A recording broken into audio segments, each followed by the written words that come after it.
하나님 말씀 함께 보겠습니다. 신명기 말씀 함께 보겠습니다. 신명기 11장 말씀입니다.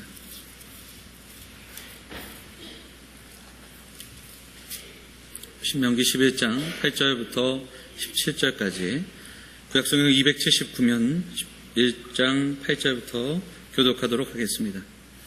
그러므로 너희는 내가 오늘 너희에게 명하는 모든 명령을 지키라. 그리하면 너희가 강성할 것이요 너희가 건너가 차지할 땅에 들어가서 그것을 차지할 것이며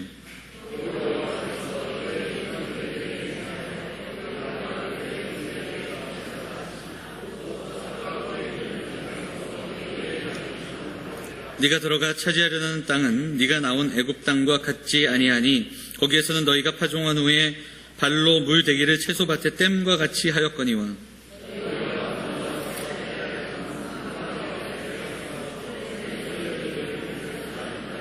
네 하나님 여호와께서 돌보아 주시는 땅이라. 연초부터 연말까지 네 하나님 여호와의 눈이 항상 그 위에 있느니라.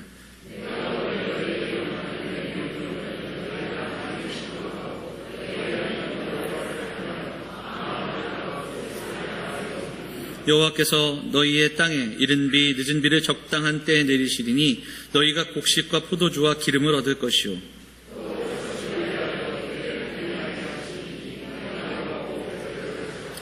너희는 스스로 삼가라. 두렵건대 마음에 미혹하여 돌이켜 다른 신들을 섬기며 그것에게 절함으로 너희에게 진노하사 하늘을 닫아 비를 내리지 아니하여 땅이 소산을 내지 않게 하심으로 너희가 여호와께서 주신 아름다운 땅에서 속히 멸망할까 하노라. 아멘. 호산나 찬양대 찬양하시겠습니다.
귀한 찬양 감사드립니다.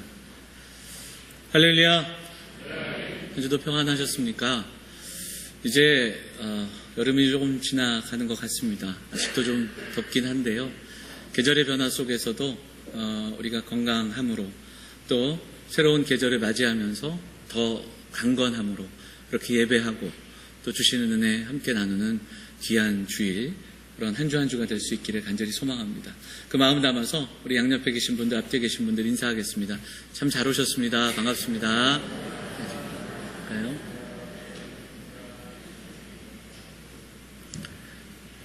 본문의 말씀 의지해서 여호와의 눈이 머무는 땅이라는 제목으로 하나님의 말씀을 좀 나누도록 하겠습니다.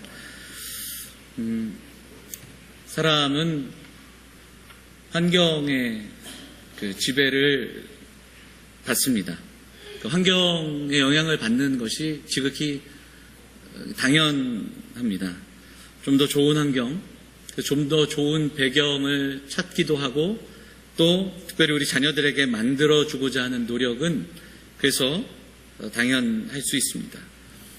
여러분 잘 아시는 그 맹모 삼천지교라고 하는 그 옛말이 있지만 그거는 옛말이 아니라 사실은 오늘을 살아가는 많은 어머니들의 또 노력이기도 합니다.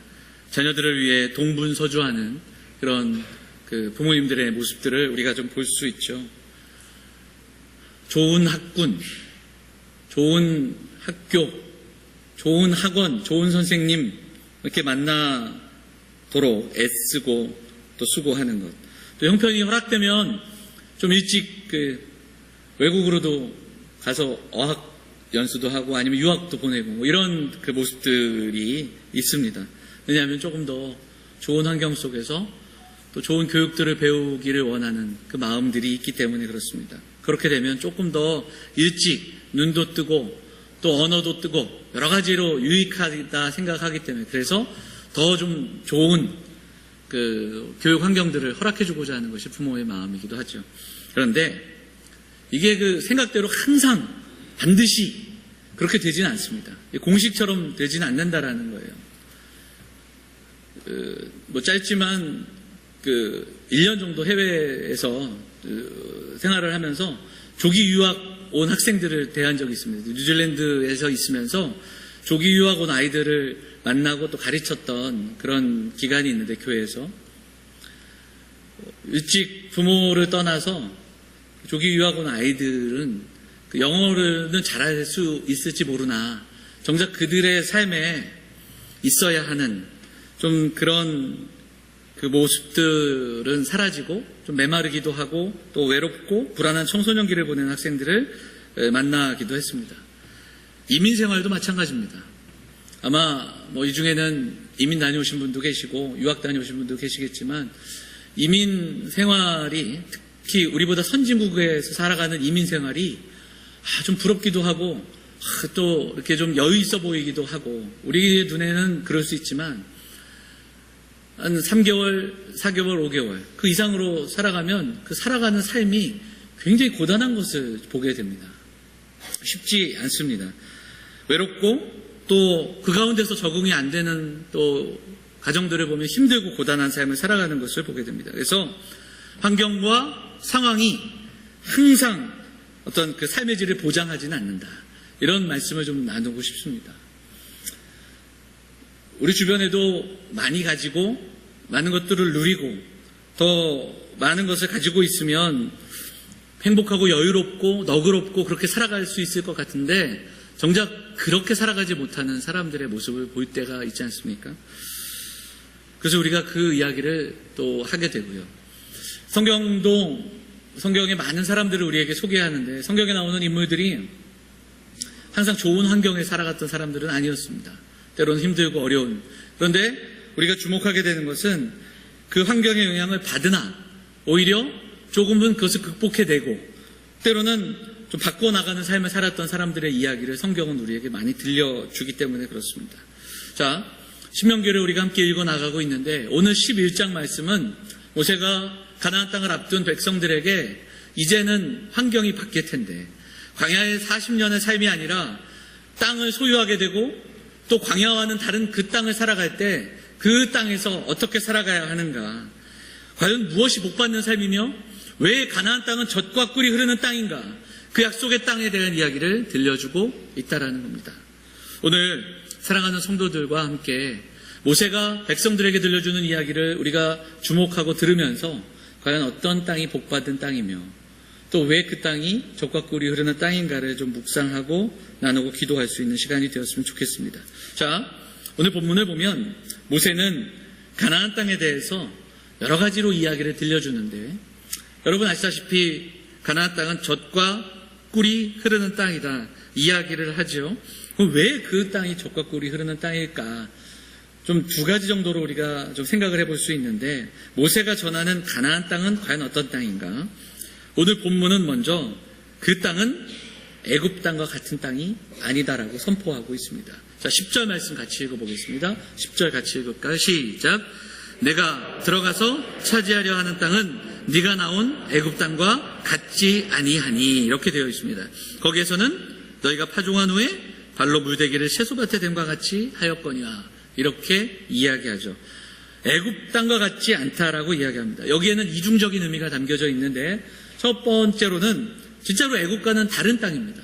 자, 지난주에도 잠깐 얘기했지만 애굽에는 나일강이 있었습니다. 인류의 문명이 발생했던 그 문명의 근원지에는 항상 강과 함께 그것이 시작됩니다. 그 중에 하나가 바로 이 애굽 문명, 나일강 유역, 나일강에서 시작된 문명입니다. 애굽은 어찌 보면 물 걱정이 없는 땅이었습니다. 물론 그 땅도 창세기에 보면 7년간 비가 오지 않을 때는 또 가뭄을 만나게 되기도 하는데요. 그럼에도 불구하고 애굽은 예측 가능한 땅이었습니다. 왜냐하면 조금의 가뭄이 있을 때 그 나일강의 수원을 이용해서 농사를 지을 수 있는 그런 땅이었습니다. 오늘 본문을 보면 그 발로 물대기에 대한 이야기가 나옵니다. 그래서 파종한 후에 발로 물대기를 채소밭에 댐과 같이 하였다. 이것을 조금 바꿔 말하자면 조금만 수고하고 조금만 노력하면 물을 끌어올 수 있는 땅이다. 그런 뜻이 담겨져 있는 겁니다. 그만큼 조금만 애쓰면, 조금만 수고하면 거둘 수 있는 땅입니다. 그러니까 내가 노력하고 조금만 해도 강물을 끌어올릴 수 있는 곳, 바로 애굽이었습니다. 자, 그럼 이것과 반대로 가나안 땅은 어떻습니까? 가나안 땅은 애굽과 다른 땅이었습니다. 바로 11절 말씀 한번 볼까요? 11절 같이 읽어보겠습니다. 11절 말씀 같이 읽겠습니다. 시작. 너희가 건너가서 차지할 땅은 산과 골짜기가 있어서 하늘에서 내리는 비를 흡수하는 땅이요, 이렇게 되어 있죠. 가나안 땅에도 초원은 있었습니다. 초장도 있었고요, 목초지도 있었습니다. 그런데 전반적인 땅은 산과 광야가 있는 그런 곳이었습니다. 척박한 광야가 더 많았습니다. 그래서 오늘 11절에 보면 비를 흡수하는 땅이다 라고 얘기합니다. 비를 마시는 땅. 표현은 참 그럴싸한데 이게 뭐냐면 비가 안 오면 농사를 지을 수 없는 땅이라는 겁니다. 꼭 비가 와야 되는 곳입니다. 그러니까 나일강과 같은 물의 큰 근원은 없기 때문에 비를 의지해야 하는 땅입니다. 그래서 비가 안 오면 한숨을 쉴 수밖에 없는 그런 땅입니다. 자, 여러분, 한번 여러분께 묻겠습니다. 어디가 더 좋은 땅입니까? 솔직하게 대답하시면 됩니다. 어디가 더 좋은 땅입니까? 객관적으로 볼 때 어디가 더 젖과 꿀이 흐르는 땅이다 이야기할 수 있겠습니까? 애굽 땅입니다.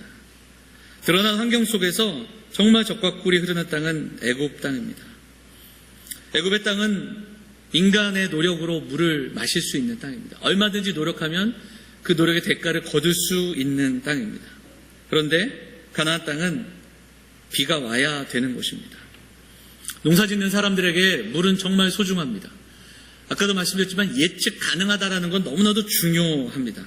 그래서 비가 오지 않을 때는 물을 끌어다 쓰고 그리고 수확을 거둘 수 있는, 그래서 그것을 조정할 수 있는 그 땅은 정말 좋은 땅입니다. 그런데 성경은 가나안 땅이 젖과 꿀이 흐르는 땅이며 애굽 땅과 같지 않다라고 얘기하고 있습니다. 여기에는 제가 이중적인 의미가 있다고 말씀을 드렸습니다. 다른 말로 또 이야기하자면 애굽의 방식과는 또 다른 방식으로 살아야 하는 땅이라는 뜻이 담겨 있습니다. 농사의 이야기만으로 끝나는 것이 아니라 삶의 모든 영역과 방식의 이야기입니다. 애굽의 방식이 힘과 그리고 군사와 그리고 또 물질과 쌓아두는 그런 탐욕의 방식이었다면 가나안은 섬김과 나눔과 그리고 하나님을 의지하며 살아가는, 그리고 그 하나님의 은혜를 흘려보내는 방식의 삶을 살아야 하는 곳이었습니다. 이게 율법의 정신이었고 하나님의 방식이었습니다. 인간적으로 볼 때 애굽의 나일강의 수로로 인해 복을 받는 환경 같지만 그것으로 인해서 그 풍성함으로 인해 저절로 되는 땅, 내 노력으로 거둘 수 있는 땅, 그래서 내가 열심히만 하면 이룰 수 있는 그 땅, 하늘을 바라보지 않고도 살아갈 수 있는 은혜를 기억하지 못하는 그 땅은 결코 축복의 땅, 복된 땅이 될 수 없다는 것을 성경은 분명히 말씀하고 있다는 겁니다. 오히려 그래서 그 땅은 그 물을 대기 위해 수많은 노예들의 땀과 그리고 수고와 눈물이 있어야 했습니다. 여러분, 하나님의 나라를 살아가며 하나님의 은혜를 누리고 있다는 것은 무엇인가? 세상적인 안목이라면 수로가 있는 좋은 땅을 차지하고 그리고 훌륭한 곳에서 그리고 또 좋은 환경 속에 살아가는 것 같지만 하나님의 백성은 하나님이 함께 하시는 그곳, 하나님이 바라보시는 그곳을 함께 바라볼 수 있는 사람들인 줄 믿습니다. 오히려 척박한 땅이지만 그 땅에서 하늘을 바라보며 하나님의 은혜를 기다리며 오늘도 채우시는 신실하신 하나님의 은혜를 맛보며 살아가는 땅, 그 땅이 축복의 땅이라는 것을 성경은 말씀하고 있다는 겁니다. 자, 12절 말씀도 읽어보도록 하겠습니다. 12절 같이 읽어볼까요? 같이 읽겠습니다. 시작. 네 하나님 여호와께서 돌보아 주시는 땅이라. 연초부터 연말까지 네 하나님 여호와의 눈이 항상 그 위에 있느니라. 아멘. 여기에 우리의 소망이 있고 기대가 있는 겁니다.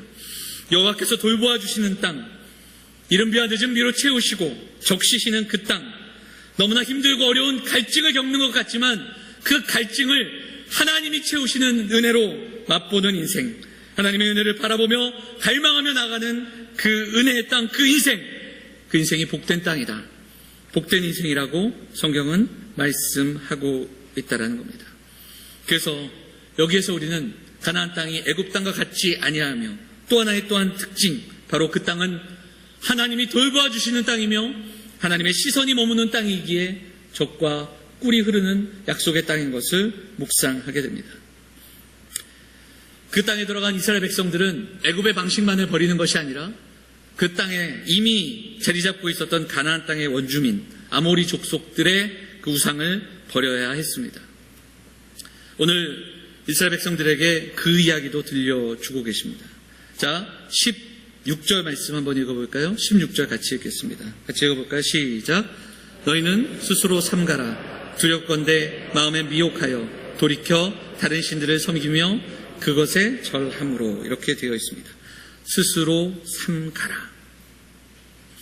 여러분, 정말 복된 삶이 어떤 삶입니까? 진정한 복이 무엇입니까? 모세는 백성들에게 여호와께서 돌보아 주시는 그 땅, 연초부터 연말까지 여호와의 눈이 항상 그 위에 있다. 이 말씀은 그 땅에 들어가 주님과 함께 주 안에서 살아가는 법, 하나님 안에서 복을 누리는 법을 배우는 곳이다. 이렇게도 말씀하고 있는 겁니다. 지역적인 지명이지만 영적인 의미에서 또 다른 의미에서 하나님과 함께 동행하며 사는 것, 하나님께 순종하고 훈련하고 그리고 참된 복을 경험하는 것, 바로 그 땅이다 이야기하고 있습니다. 여러분, 복된 삶이라는 게 무엇입니까? 참된 복이 무엇입니까? 하나님이 내 편이 되어주시는 겁니다. 하나님이 우리의 삶에 시선을 고정하고 계시는 것, 그것이 복된 삶입니다. 이스라엘이 그것을 알아야 했습니다. 이스라엘이 그것을 깨달아야 했습니다. 애굽에 있을 때는 그저 하루하루 먹고 사는 인생, 생존을 위해 사는 인생이었다면 이제는 또 다른 가치와 기준을 가지고 또 다른 삶의 목적을 가지고 살아가는 사람들이 바로 이스라엘 백성들이 되어야 했습니다. 힘들게 먹고 살았지만 이제는 애굽의 노예가 아니라 땅도 소유하고 그 땅에 들어가 이제 정말 거저 놀면서 먹고 마시는 그런 것이 복이 아니라, 먹고 사는 것이 아니라 더 중요한 가치와 또 삶의 목적을 누리며 사는 백성이 되어야 했습니다. 그래서 말씀하고 있습니다. 너희는 스스로 삼가라. 스스로를 지켜라. 주의를 기울여라. 마음에 미혹하여, 그러니까 마음을 스스로 지켜내라고 말씀하시는 겁니다. 왜 부르셨는지, 왜 이 땅을 허락하셨는지, 왜 지금 하나님의 백성으로 살아가게 하셨는지, 왜 율법을 주셨는지를 기억하면서 마음을 지키고 그리고 우상 숭배하지 말며 그 땅에서 하나님의 백성으로 살아가라, 이렇게 말씀하고 있다는 겁니다. 하나님은 이스라엘 나라를 제사장 나라로 부르셨습니다. 제사장 나라로 부르셔서 하나님이 누구신지, 하나님의 백성들이 어떻게 살아가는지, 하나님의 영광을 어떻게 증거하며 살아갈까, 바로 그들을 그렇게 부르셨습니다. 그런데 그들은 먹고 사는 문제에 천착하여서 그 땅에서도 그 문제를 놓고 씨름하며 살아갑니다. 모세가 우려하고 경고했던 것처럼 그들은 결국 그 땅으로 들어가서 가나안 땅에 비를 내린다고 믿었던 바알과 아세라를 섬기며 그 땅에서 살아가고 있다는 겁니다. 왜 부르셨는지, 왜 그 땅을 주셨는지 잊고 살아갑니다. 우리가 선지서를 보면 그 선지자들의 책망은 바로 일관되게 이렇게 지적합니다. 그들이 그 땅에서 하나님과 우상을 겸하여 섬겼던 것을 책망하고 있다는 겁니다. 풍요를 위해, 번영을 위해 그들이 손잡고, 또한 풍요를 위해 그들은 거룩을 포기하면서 하나님과 또한 우상을 겸하여 섬겼다는 겁니다. 이것이 선지자들의 책망이고 또한 경고의 말씀이었습니다. 사랑하는 여러분, 건강이 복입니다. 또 부요하게 사는 것도 복이고, 계획하고 소망하는 일들이 잘 진행되는 것도 복이고, 자녀들이 잘 되는 것도 복입니다. 성경은 이것도 복이라고 이야기합니다. 그러나 이것은 성경의 이야기 속에서는 아주 낮은 차원의 복입니다. 그냥 기본적인 복이에요. 성경의 말씀 속에서 하나님 나라를 살아가는 사람들에게는 더 크고 더 근원적이고 더 깊은 의미의 복을 깨닫고 만나고 소망하는 그런 인생들이 되어야 할 줄 믿습니다. 오늘 본문에 그 이야기를 계속해서 들려주고 있습니다. 하나님은 이른 비와 늦은 비를 적당한 때에 내려주십니다. 우리가 그 땅에 들어가 살아갈 때에 하나님께서 신실함으로 인도하실 겁니다. 그 땅에 들어갔을 때 하나님의 말씀대로 살아간다면 그 부족한 부분들, 메마른 부분들을 하나님이 채워주신다고 약속하셨다고 모세는 분명하게 선포하고 있다는 겁니다. 적당한 때에 적당한 양의 햇빛과 빌 채우시고 인도하시는 것은 바로 우리 하나님이시라는 것을 모세는 분명하게 이야기하고 있습니다. 광야에 40년 동안 그 하나님은 우리를 굶게 하신 적이 없다. 광야에 40년 동안 하나님은 날마다 우리와 함께 하셨다. 그 신실하신 하나님이 우리에게 그 땅을 허락하신 것은 바로 그 땅에서 하나님의 백성으로 살아가기를 원하신 것이다. 그렇게 이야기하고 있다는 겁니다. 사랑하는 여러분, 오늘 그 땅을 이야기하는 모세의 외침과 모세의 설교를 이 아침에 우리도 듣고 주목하고 가슴에 새기고 기도할 수 있는 귀한 시간이 되기를 원합니다. 하나님 없이 승승장구하는 그런 인생들 되지 않기를 바랍니다. 애굽의 방식, 세상의 방식으로 모든 것을 채워가면서 내 스스로 만들어가는 그런 인생들 되지 않기를 간절히 소망합니다. 사랑하는 영함의 성도들이 오늘도 하나님께서 부족한 우리의 인생을 하나님께서 채워주시는 인생, 때로는 너무나도 연약하고 하나님의 은혜 없이는 살아갈 수 없는 자들임을 깨닫고 살아가는데 그 상황 속에서 이른 비와 늦은 비로 적절한 때에 적절한 은혜로 채워주심을 경험하는 사랑하는 성도들 되시기를 간절히 소망합니다. 그래서 오늘도 그 하나님 바라보고 오늘도 그 하나님 예배하고 그 하나님 붙들고 나아가는 우리 성도들이 되기를 원합니다. 하나님께서 우리 성도들의 마음에 단비를 내리시고 때로는 갈급하고 갈망하고 이 문제 또 이 아픔으로 인해 갈증을 겪기도 하지만 그래서 하나님을 한 번 더 바라보고 부르짖고 기도하는 가운데 그 하나님의 살아계심을 경험하면서 살아가는 인생, 사랑하는 성도들, 사랑하는 귀한 믿음의 사람들, 그 복된 땅 우리 영함의 성도들 되시기를 주의 이름으로 축원을 드립니다. 사랑하는 여러분, 오늘 모세는 그 이야기를 우리에게 들려주고 있습니다. 말씀 속에서 그럼 우리가 어떻게 하나님의 시선이 머무는 그런 땅이 될 수 있을까? 우리가 다시 한번 좀 적용하고 기도할 수 있었으면 좋겠습니다. 두 가지 정도로 요약할 텐데, 첫째는 애굽의 방식을 버려야 합니다. 세상의 가치, 이것을 쫓는 그 발걸음을 멈춰야 합니다. 우리에게는 새로운 삶의 방식이 있어야 합니다.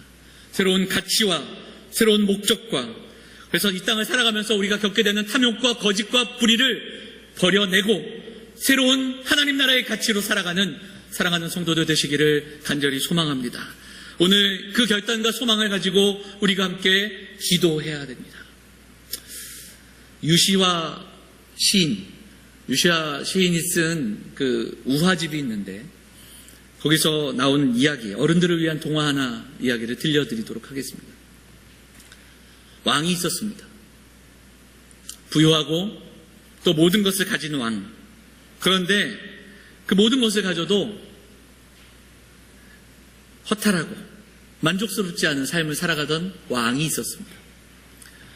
무료한 일상을 보내다가 이 왕이 신하를 데리고 백성들의 삶을 좀 보기 위해 나아갑니다.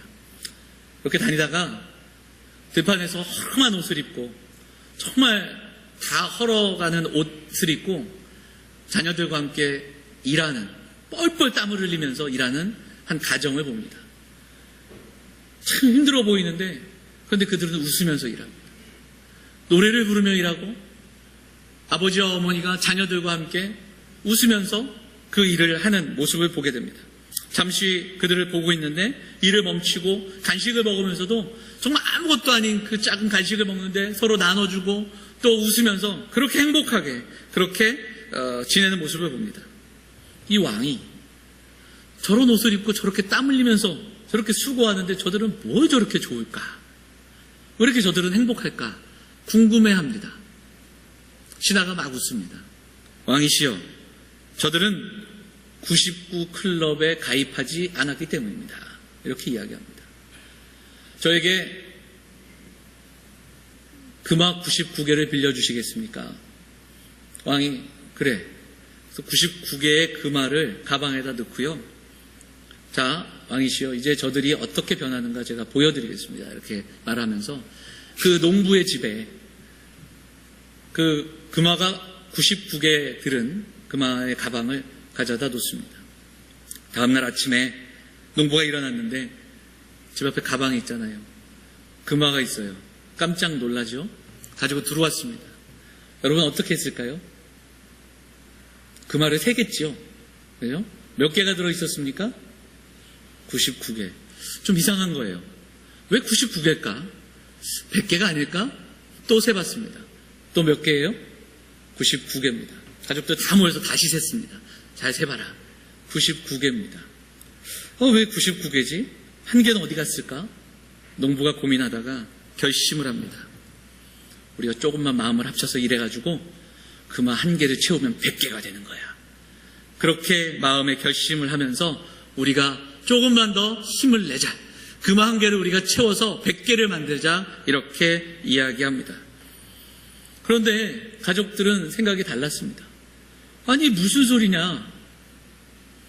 이제 누리면서 살 때가 됐는데, 그러면서 마지못해 일은 하나 어느 날 아내가 몰래 금화 한 개를 가지고 나가서 백화점 가서 명품 옷을 사기 시작합니다. 가방도 샀습니다. 신발도 사고 옷을 샀습니다.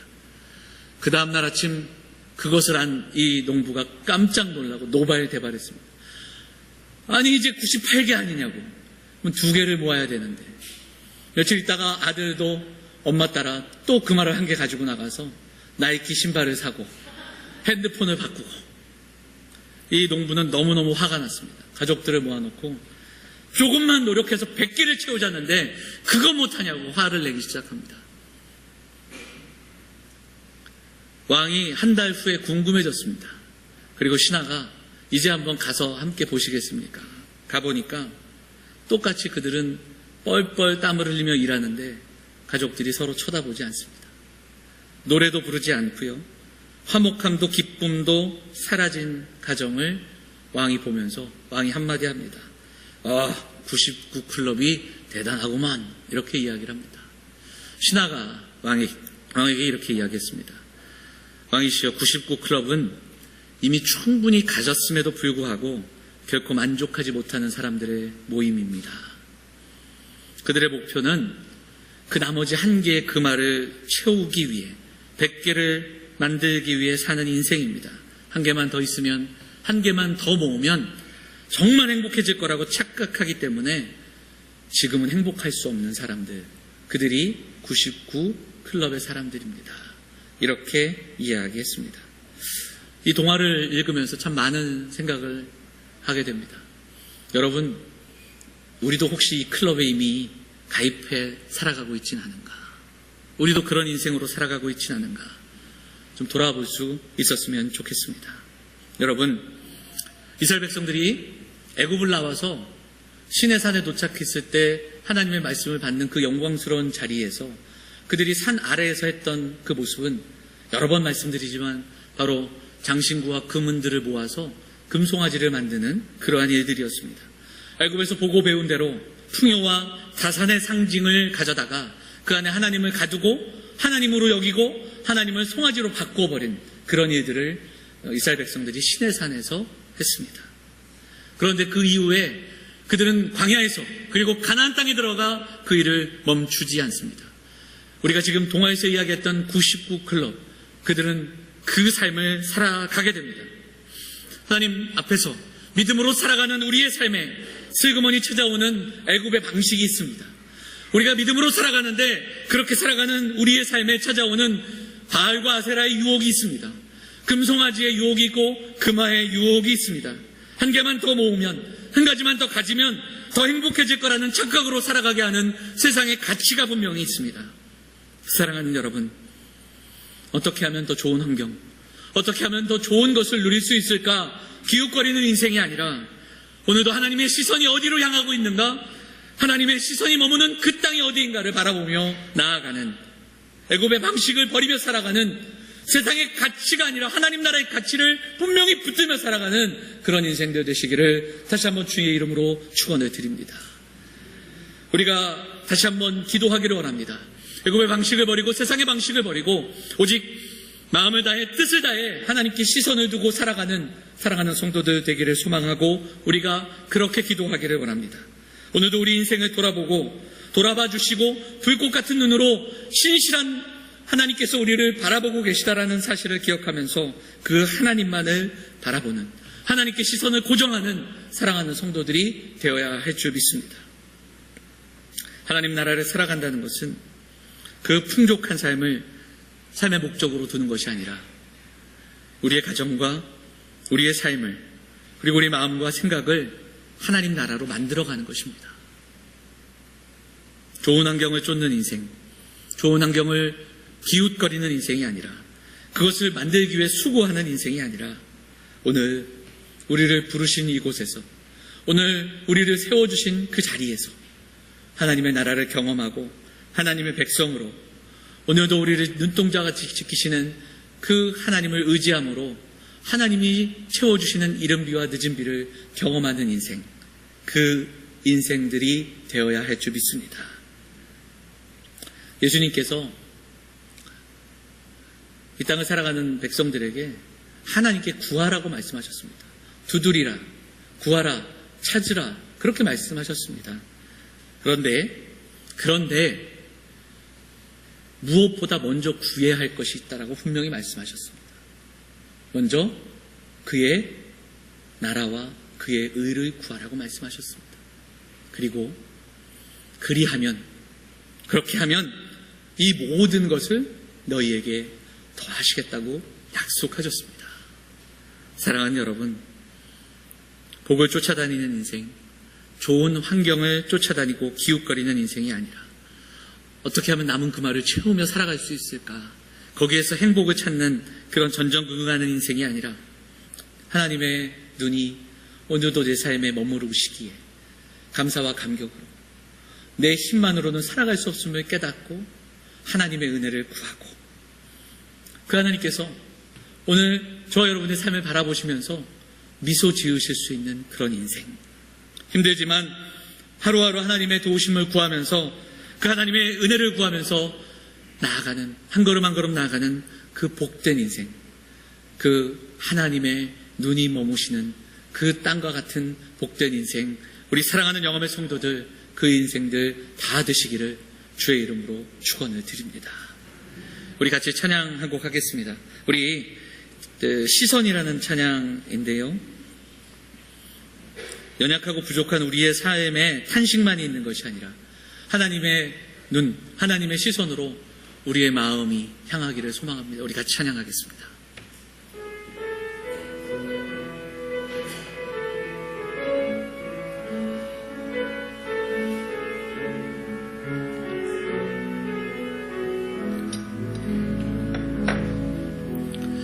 내게로부터 눈을 들어 주를 보기 시작할 때 주의 일을 보겠네. 내 작은 마음 돌이키사 하늘에 꿈꾸게 하네. 주님을 볼 때 성령이 나를 변화시켜, 성령이 나를 변화시켜 모든 두려움 사라질 때 주의 일을 보겠네. 황폐한 땅 한가운데서 주님 마음 알게 되리.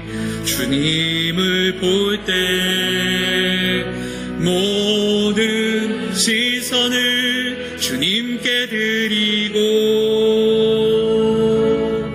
전능하신 하나님을 느낄 때 세상은 주의 나라가 되고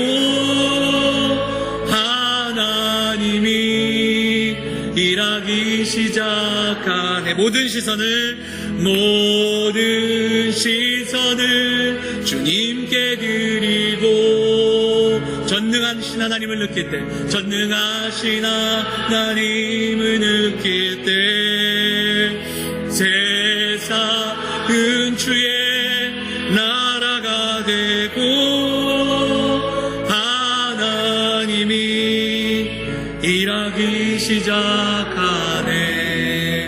아멘. 살아가다 보면 도대체 내 삶은 왜 이럴까 탄식할 때가 있습니다. 그런 우리의 시선이 하나님의 시선으로 변화되기를 원합니다. 오늘도 내 삶을 지켜보시고 또한 채우시는 그 하나님의 은혜를 기억하면서 오늘 다시 한번 하나님의 시선이 머무는 인생, 하나님이 돌보시는 땅, 그 감사와 감격으로 살아가는 우리가 되기를 소망하면서 말씀 붙들고 함께 기도하도록 하겠습니다. 같이 기도하겠습니다. 하나님 아버지, 오늘도 함께 기도하며 나아갑니다. 하나님, 연약하고 부족한 우리 인생이지만 탄식으로 머무는 인생들이 되지 않기를 원합니다. 하나님, 연약하고 부족한 우리의 삶이지만 하나님의 도우심을 날마다 경험하는 그런 인생들이 되기를 원합니다. 내 힘으로 내 능력으로 살아가는 자들이 되지 않기를 소망합니다. 하나님, 날마다 하나님의 은혜가 아니면 살아갈 수 없음을 고백하는 그런 인생들이 되어서 오늘도 이른 비와 늦은 비로 채우시고 덧입히시고 적셔주시는 하나님의 은혜를 경험하는 사랑하는 성도들과 저들의 가정이 될 수 있도록 하나님 인도하여 주시옵소서. 육신의 연약함이 있습니다. 하나님 채워주시옵소서. 치유하여 주옵소서. 하나님, 경제적으로 어려운 가정들이 있습니다. 하나님, 여러 가지 문제로 하나님 탄식하며 기도하는 살아가는 가정들이 있습니다.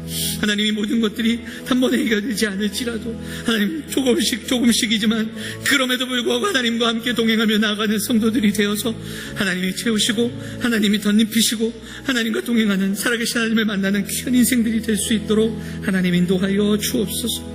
하나님, 영적으로 깨어있는 자들이 되기를 원합니다. 하나님, 우리 사랑하는 몸된 교회가 하나님 오늘도 돌보시는 그 땅과 같은 공동체가 되어서 하나님, 오늘도 신실한 믿음의 사람들로 살아가는 사랑하는 성도들 되어서 하나님을 의지하며 나아가는 그런 발걸음들 될 수 있도록 인도하여 주시옵소서. 하나님, 은혜를 더하여 주옵소서. 사랑과 은혜가 풍성하신 하나님 아버지, 오늘도 우리의 발걸음을 인도하여 주시고 예배하며 나아갈 수 있도록 인도하여 주시니 감사를 드립니다. 하나님, 몸만 나왔던 것이 아니라 입술로만이 아니라 우리의 마음과 정성을 다해서 살아계신 하나님께 예배하는 우리 모두가 될 수 있도록 인도하여 주시옵소서.